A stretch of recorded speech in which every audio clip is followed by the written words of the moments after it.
The fluorescent lights buzzed like a swarm of angry bees overhead, but nothing drowned out the thunder in my chest as Sarah turned to me mid-squat, her blue eyes locking onto mine with an intensity that felt like fire licking at my skin. In that split second, sweat tracing paths down her neck, she whispered, "You got this, Alex," and the world narrowed to just us. Two bodies in rhythm, hearts out of sync, and a secret blooming in the space between breaths that would unravel everything I thought I knew about love. I nodded, forcing a grin, but inside, I was already lost, that look searing into my soul like a brand I could never erase. We'd been inseparable since freshman year at NYU, back when the city still felt like a playground instead of a pressure cooker. Sarah, with her golden waves and effortless charm, was the straight-A golden girl from the suburbs of Connecticut, the one who dragged me to rooftop parties in Brooklyn and late-night diners in the Village, always laughing off the boys who trailed her like lost puppies. Me? Alex Rivera, 25 now, a graphic designer scraping by in a shoebox apartment in Williamsburg, hiding my queerness behind hoodies and sarcasm because admitting it felt like handing over a piece of myself to be judged. But with Sarah, walls crumbled. She was my safe harbor, the one who knew my coffee order, black with a splash of almond milk, and my fears, like how the thought of forever alone twisted my gut at night. That Tuesday in July, the air in Crunch Fitness on 23rd Street hung thick with the metallic tang of weights and desperation. New York summers turned everyone into glistening zombies, chasing endorphins to outrun the heat wave's grip. Sarah had texted me at dawn. "Gym's sesh? Need to sweat out this breakup fog." Her boyfriend of 2 years, Jake, had bailed, some cliched story about needing space after she pushed for a ring. I hated him for it, not just because he dimmed her light, but because every time she cried on my shoulder, I fought the urge to pull her closer, to whisper that she deserved someone who saw her fire and matched it. I showed up in my usual black leggings and tank, hair tied back, earbuds blasting hosier to steady my nerves. Sarah was already there, bouncing on her toes by the free weights, her sports bra hugging curves that made my throat dry. She was 25 too, but carried it like she owned the world, toned from weekend hikes in the Catskills, skin glowing from whatever organic serum she swore by. "Alex," she squealed, tackling me in a hug that pressed her damp skin to mine, her lavender shampoo cutting through the gym's funk. "You're my hero for coming. Jake can rot."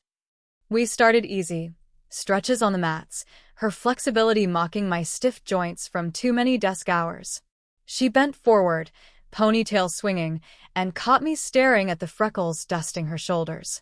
"Earth to Alex," she teased, snapping her fingers. Jealous of my downward dog? Heat flooded my face, not from the workout, but from the lie I mumbled. "Totally. Teach me your ways, Yogi." As we moved to the ellipticals, side by side, the machines humming in unison, conversation flowed like it always did.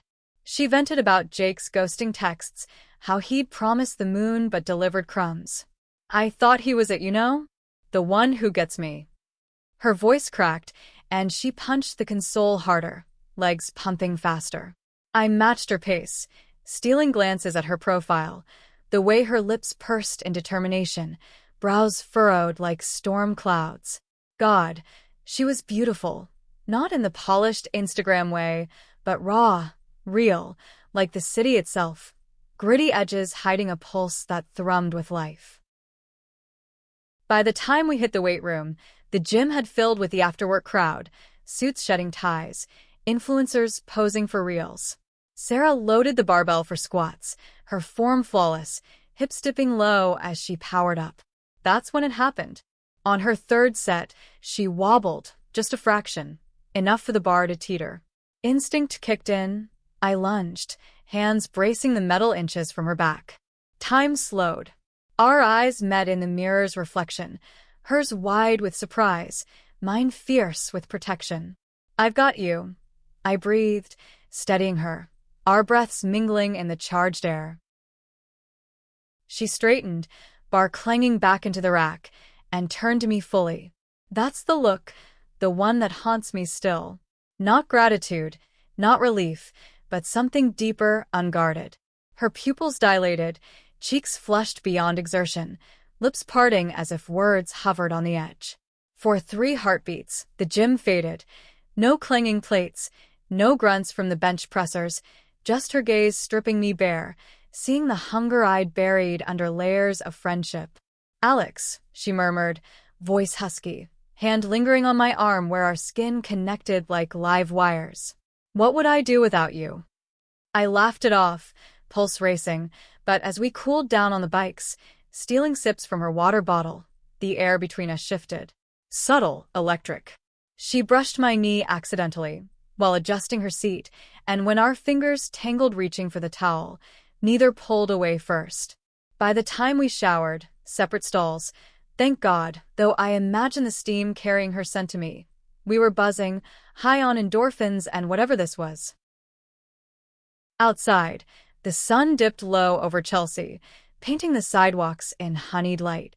Sarah linked her arm through mine as we walked to the subway, her body warm against my side. "That was intense," she said, bumping my shoulder. "But good intense. Like. Alive." Her words hung there, laced with subtext I dared not unpack. At my stop, she hugged me tight, chin resting on my shoulder, breath hot against my ear. "Thanks for being my rock, Alex. Always." I watched her board the train, ponytail swaying, that look replaying in my mind like a fever dream. Back in my apartment, the fan whirring against the humidity, I collapsed on the bed, staring at the ceiling cracks that mapped my regrets. What if that glance wasn't nothing? What if, in her heartbreak, she'd seen me, not as the sidekick, but as the spark? Sleep evaded me, body thrumming with a ghost of her touch, the what-ifs piling like unpaid bills. The next morning, my phone lit up with her text. "Coffee? My treat. Need more of your magic." Magic. If only she knew the spell she wove over me daily. I typed back yes, fingers trembling, wondering if this was the start of unraveling or the thread that would finally bind us. Days blurred into a rhythm of stolen moments. We'd meet for runs along the Hudson, her laughter echoing off the river as she outpaced me, then slowed to match, hand grazing my back in encouragement. "You're tougher than you think," she'd say, eyes sparkling with that same fire from the gym. At brunches in Soho cafes, over avocado toast and mimosas, she'd lean in close, confiding dreams of ditching her marketing job for something artistic, her knee pressing mine under the table. Each contact lingered longer, excuses thinning. "Oops, tight space," or "pass the salt." But doubt not at me. Sarah was straight, textbook, with her ex's parade of bro dudes and her casual swipes on Tinder. I'd overheard her gushing about Chris Hemsworth once, rolling her eyes at my celebrity crushes on women. "Girls are just pretty, Alex. You're the exception, my soul sister." Soul sister. The label chafed, a cage disguised as comfort. One humid Friday, she called in tears. "Jake's back. Says he misses me. Dinner at his place tonight."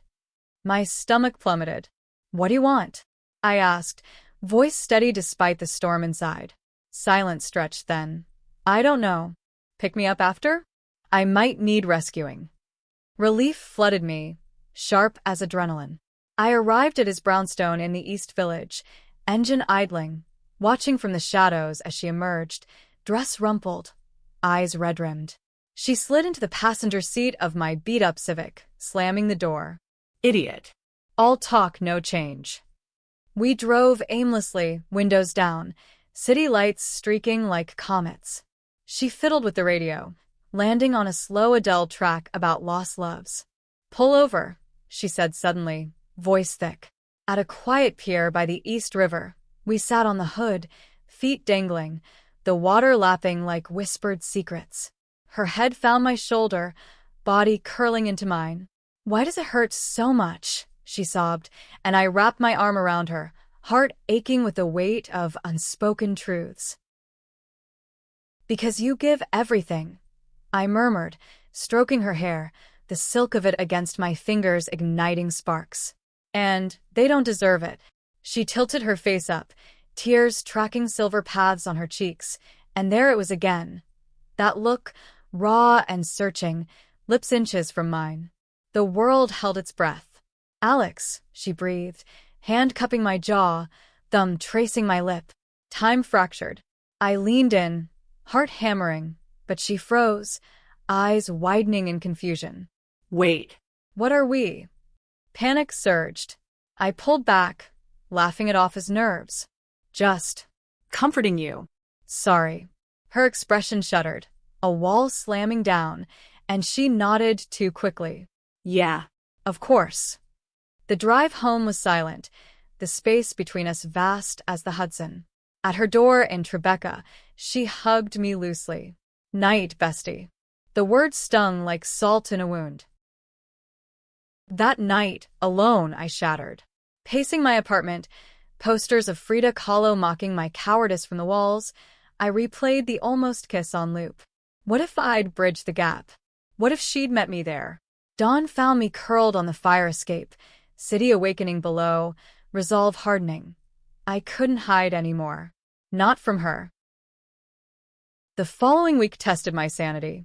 Sarah texted sporadically, memes, work rants, but our plans fizzled.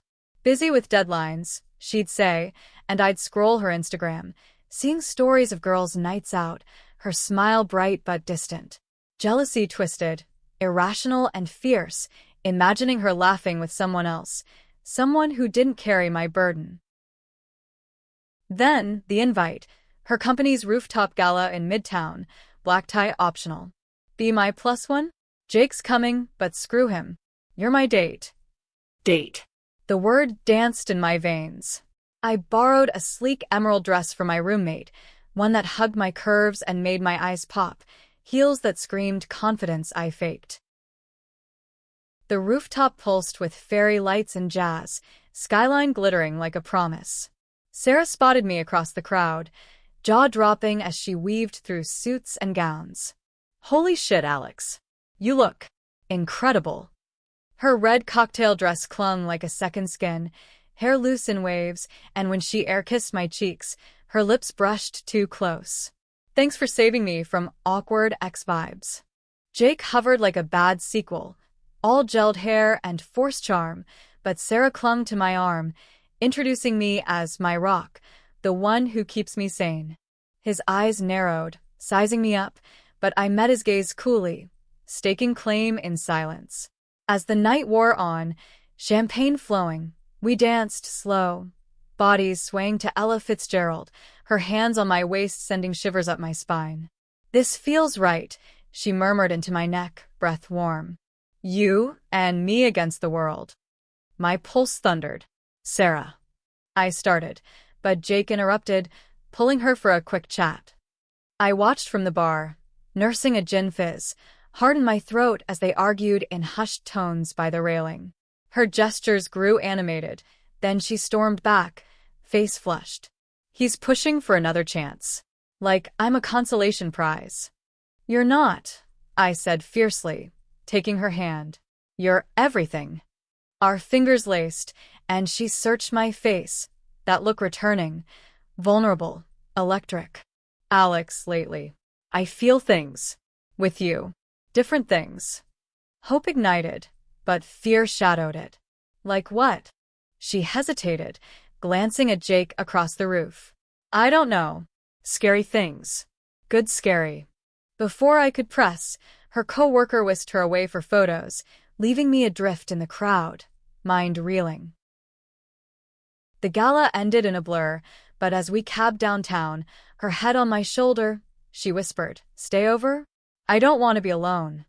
My apartment was closer. We tumbled in, kicking off heels, collapsing on the couch in a heap of silk and exhaustion. Moonlight slanted through blinds, casting stripes on her face as she turned to me. "Truth or dare?" she asked, voice playful but edged. "Dare," I said, bravado masking terror. "Kiss me. For real this time." Her eyes held mine, daring, pleading. The room spun. I bridged the inches, lips meeting her soft at first, then urgent. her mouth yielding with a gasp that undid me. Hands roamed, mine in her hair, hers clutching my dress, as the kiss deepened, tasting of champagne and revelation. She pulled back, breathless, eyes wide with wonder. That. Wow. Yeah, I whispered, foreheads touching. Wow. But dawn brought reality. She stirred, confusion clouding her gaze as she sat up, smoothing her dress. Alex, last night. I think I was drunk. On emotions, I mean. My heart cracked. You kissed back. I know. Tears welled. But Jake. And I'm not. You know. The word hung, gay. Straight. Labels like barbed wire. She fled to the bathroom, emerging dressed, mumbling apologies. I need time. Please. The door clicked shut, leaving silence like a grave. I sank to the floor, sobs racking me, the taste of her still on my lips. How could one night rewrite us, only to erase it by morning? Weeks dragged, a limbo of ghosted texts and forced smiles at our weekly coffee ritual. Awkward now, laced with unspoken accusations. She'd ramble about work, avoiding my eyes, while I nodded, insides hollow. Friends noticed. What's up with you and Sarah? My roommate Mia probed one night over takeout pad thai. I confessed in fragments. The gym, the kiss, the fallout. You're in love with her, she said gently. Own it, or it'll eat you alive. Halloween crept in, the city a riot of pumpkins and drag queens on the Bowery. Sarah's invite arrived. Costume party at my place? Jake's out of town. Come as you are. Ambiguous, but I went. As a 1920s flapper, feathers and fringe, vulnerability armored in glamour. Her apartment in Tribeca glowed with jack-o'-lanterns and bass-thumping music, costumed revelers spilling onto the fire escape. She opened the door as a sexy vampire, cape swirling, fangs glinting. Alex, you slay. Her hug lingered, body pressing close, but her eyes darted away. The night unfolded in haze, shots of tequila, dancing in the living room to Ariana Grande, her hips swaying against mine in the crush. Jake texted midway. She silenced her phone, tossing it aside. Not tonight, she declared, grabbing my hand. Dance with me. On the balcony, city lights twinkling below, the air cooled our fevered skin. I've missed this, she said, leaning on the railing. Us. Wind toyed with her cape, revealing the curve of her neck. Me too, I admitted, voice raw. But it's more than that now. For me. She turned, face pale in the moonlight. I know, and it terrifies me. Confession spilled, the confusion post-kiss, therapy sessions unpacking her straight, identity, dreams haunted by my touch. What if I'm not who I thought? What if I hurt you? Tears fell, and I wiped them, thumb gentle. We figured out together. Or not. But hiding, that's the real hurt. She nodded, pulling me into an embrace that shattered reservations. Lips met again, tentative then fierce, the city witnessing our unraveling. Inside, partygoers hooped as we emerged hand in hand, but Jake's shadow loomed, a call lighting her screen mid-kiss. She ignored it, but later, alone in my bed, dread coiled. How long before the world pulled her back? November brought rain-slicked streets and Jake's persistence, flowers delivered to her office, voicemails pleading. Sarah confided over wine at our spot in the West Village, a cozy bistro with velvet booths. He's pushing. Says I'm confused, that it's a phase. Her fork stabbed at pasta, mirroring her turmoil. I reached across, squeezing her hand. Is it? Eyes locking, she whispered. No. It's real. You are. Relief crashed, but so did fear. Then what now? She leaned in, voice steady. We try. Dates. Real ones. No labels yet, just us. The kiss that followed, slow and sure in the dim light, sealed it. Outside, rain pattered on awnings as we walked arm in arm, her head on my shoulder, the city ours. But drama brewed. Jake cornered her at a mutual friend's Thanksgiving gathering in the Hamptons, borrowed house, turkey and tension thick as gravy.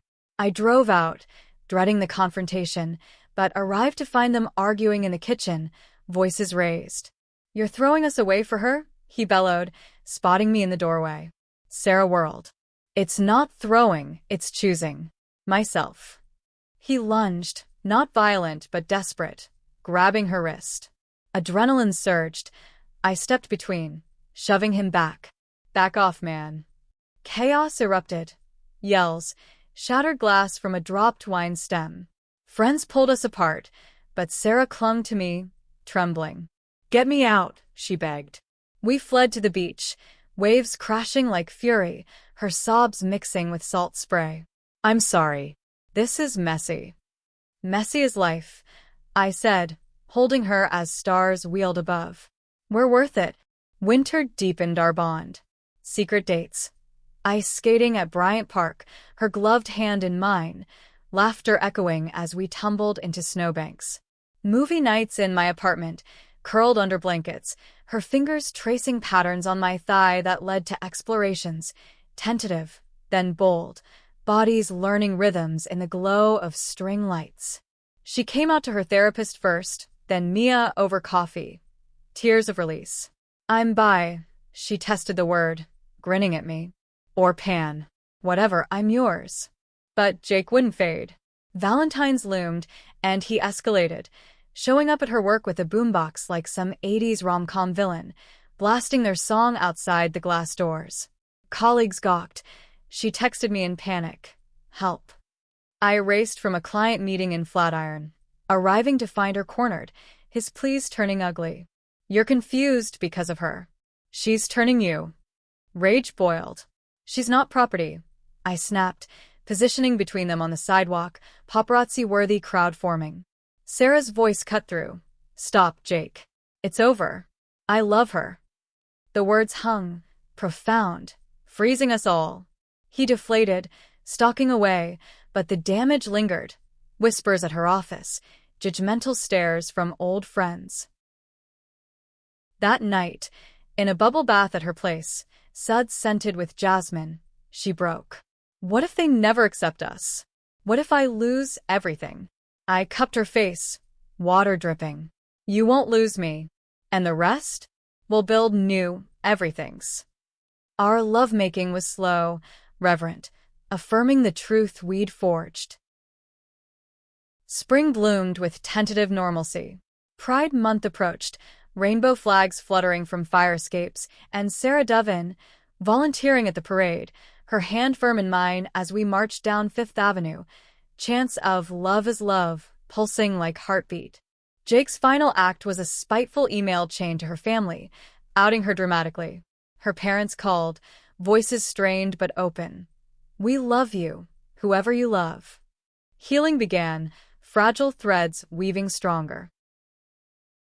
By summer's return, a year from that gym glance, we stood on the same crunch floor, spotting each other on lifts, her eyes meeting mine with knowing heat. "No more hiding." "That look," she whispered post-workout, towel around her neck. "It saved me." I pulled her close, ignoring stares. It found us. In the end, love wasn't a straight line or a label. It was the burn of a gaze across iron bars, the courage to step into the fire, and the grace to emerge whole, hands entwined against the world's pull. We were messy, real, unbreakable.